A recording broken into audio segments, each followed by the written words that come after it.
Well, I've been a little bit too busy lately to make any YouTube content, but I have been chipping away at my project Strat. It's all back together now and it's playing. I will revisit the pickups at some stage. I've done a really cool kind of art project on the back of the guitar and I'll feature that in another video. But one thing I noticed when I was playing it was just how crowded the strings feel down by the nut. So even though the existing nut here is perfectly fine, it's a bone nut and it's well made, I decided to give my bass player's fingers a little bit more real estate down that end of the board.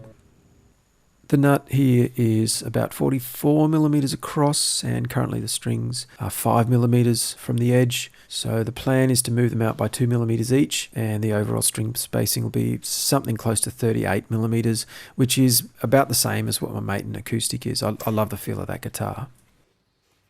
This is a brand new set of strings, so I'm just going to leave them on and try to work around them.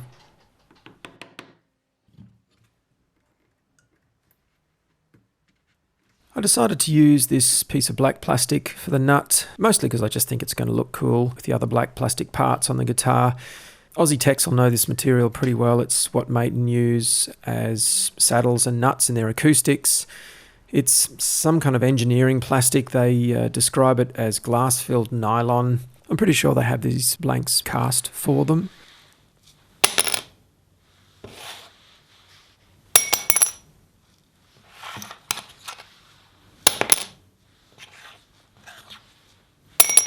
I'm not kidding myself that this will radically change the tone when used as a nut on a Strat, but this will hopefully give you an idea of why Maton like them so much, especially as saddles on acoustics. Guitar stuff's really just a hobby for me these days and my workshop's pretty limited. I don't have a linisher, so I'll just use my leveling beam to get this to the right thickness. It doesn't need much material removed. And this material actually sands and files and slots and polishes really well. Weirdly enough with this guitar, the nut slot actually has a different radius from the fretboard. With the rat's tail file, it really doesn't take much to rough it down to the edge of the line. Then I'll refine that with some 180 grit wrapped around this cardboard tube and I'll gently work it down to the middle of that pencil line.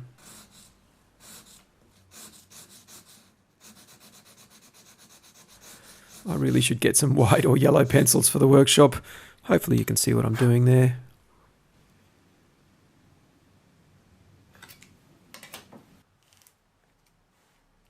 If you're doing a lot of this sort of stuff, then yeah, a linisher will save you a bit of time, especially in this roughing out stage.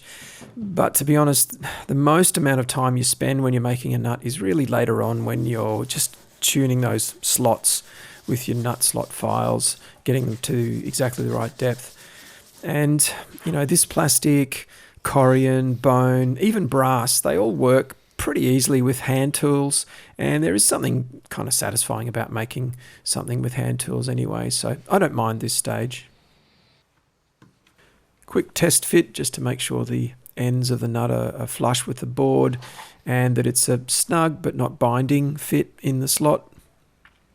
As usual, a big blob of blue tack is very helpful here as a third hand, so I can hold the ruler in place and mark this out.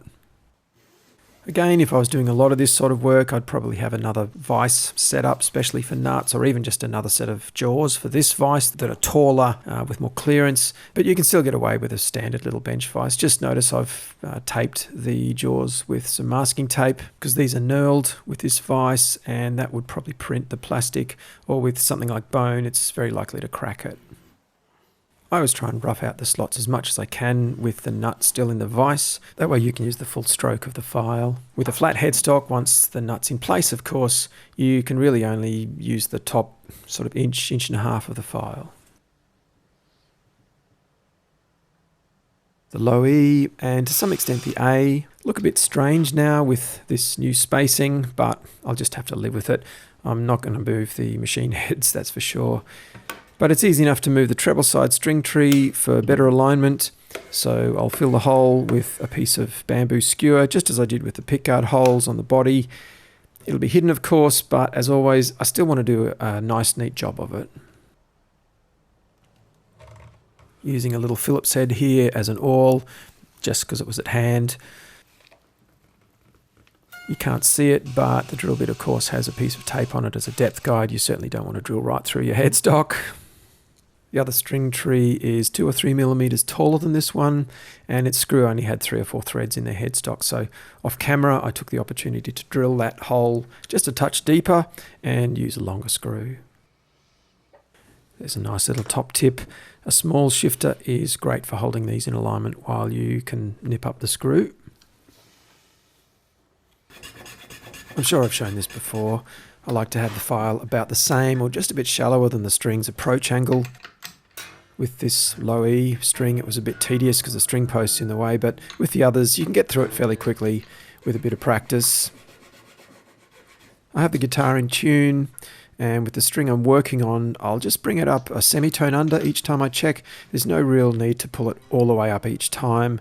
You're more likely to break strings, especially the trebles, that way.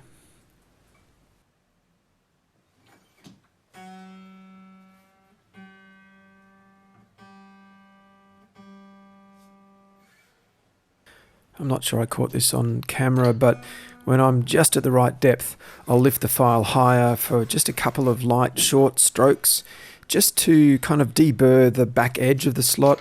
It just seems to make tuning down a bit smoother, especially for the wound strings.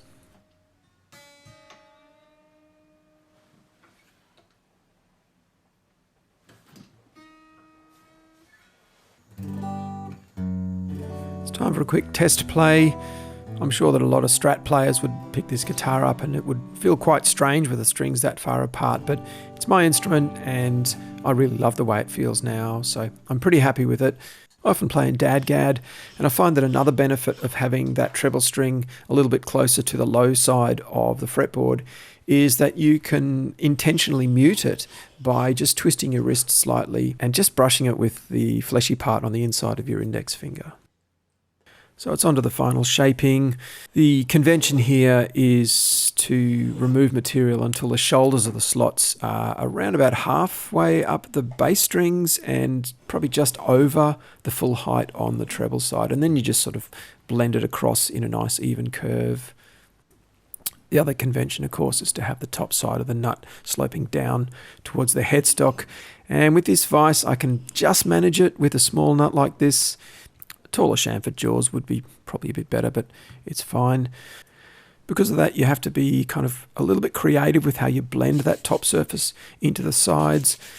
With some instruments, especially acoustics, the headstock shape has already started emerging from the sides of the neck by the time you're at the nut, so often the sides of the nut aren't actually going to be parallel with the edges of the fretboard. They'll actually splay out to match that. So even if you do have a little linisher in your workshop, you'll often still have to finesse these sort of things by hand anyway. As with polishing a finish or really any other part of a guitar, it's just a matter of working your way up through finer and finer abrasives. These pieces of wet and dry have been used before. They've got some watermarks and stuff on them, but they'll be fine for this job. I started with 400 grit or thereabouts, then worked through each grade up to 1500, I think it was. Then I shifted to a fine compound and finished with swell remover. For the front and rear sides, I just started at maybe 1200 or so because it was a nice fit in the slot already and I really didn't want to remove too much material. The front and rear surfaces really don't need a perfect polish anyway. They're barely visible once installed and the guitar's strung up. This type of plastic will never get a super deep gloss, but you can get it to quite a nice sheen. For plastic like this, CA glue is really the best option. I think I used 3 or 4 tiny drops of super glue. If it's a good fit, that's really all it needs. And when the guitar eventually needs a refret and it needs to be replaced, it'll be easy enough to kind of shock free and remove. I'll just feel each side and make sure it's in exactly the right spot, then push it down for a full minute and I can get on and string her up.